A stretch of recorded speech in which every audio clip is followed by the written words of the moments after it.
ఏలూరు జిల్లా కొల్లేరు సమస్యకు శాశ్వత పరిష్కారానికి అడ్డుపడుతున్నది ఎవరని సిపిఎం ఏలూరు జిల్లా కమిటీ తరపున ఆ పార్టీ జిల్లా కార్యదర్శి ఏ రవి సూటిగా ప్రశ్నించారు. 120 జీవో రద్దు, కొల్లేరును 3వ కాంటూరుకు కుదించడం, కోర్టులో రాష్ట్ర ప్రభుత్వం ఇంప్లీట్ కావడం, 3వ కాంటూర్ వెలుపల ఉన్న ప్రభుత్వ భూములను పేదలు సాగు చేసుకునేలా అవకాశం కల్పించడం, మౌలిక సదుపాయాలు కల్పించడం, గతంలో ప్రకటించిన నష్టపరిహారం చెల్లించడం వంటి అంశాలను అడ్డుపడుతున్నదని ఎవరని ఆయన నిలదీశారు. కొల్లేరు ప్రజల తరపున సిపిఎం పార్టీ ఎప్పుడూ పోరాటాలు సాగిస్తుందని, శాశ్వత పరిష్కారం లభించకపోతే ప్రజలే తగిన గుణపాఠం చెబుతారని హెచ్చరించారు. ఏ రవి, సిపిఎం ఏలూరు జిల్లా కార్యదర్శిని.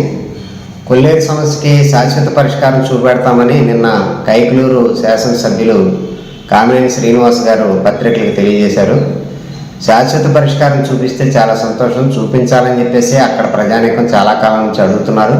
అయితే కొల్లేరు ప్రజల్ని కేవలం ఓటు బ్యాంకుగా చూస్తూ వస్తున్నటువంటి ప్రభుత్వాలు కేవలం వాళ్ళని ఓట్లుగా మలుచుకోవడం కోసం వాళ్ళకి కావాల్సినటువంటి హామీలు ఇచ్చి ఏరు దాటాక తెప్ప తగలేసిన పద్ధతుల్లో కొల్లేరు ప్రజలను ఎన్నికలైన తర్వాత వదిలేస్తున్నారు. ఎన్నికల ముందు ఇచ్చిన హామీలకి అతీగతి లేకుండా పోతుంది. ఇప్పుడు ఆయన చాలా ఆవేదన వ్యక్తం చేశారు. ఒక సొంత కొడుకు తీవ్రమైన అనారోగ్యంతో మంచాన పడినప్పుడు ఎలాంటి ఆవేదన చెందుతామో ఇప్పుడు కొల్లేరుని చూస్తే కూడా అదే ఆవేదన చెందుతున్నాం అని చెప్పారు.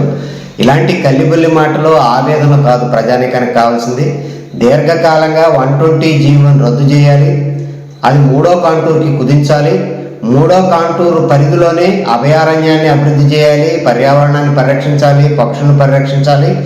దాని 3వ కాంటూరు యువతలో ఉన్న ప్రాంతాల్లో ఉన్నటువంటి ప్రభుత్వ భూములు, పట్టా భూములు పేదలందరినీ అక్కడ ప్రజానీకానికి అందజేయాలి, వాటిని సాగు చేసుకునే అవకాశం కల్పించాలి.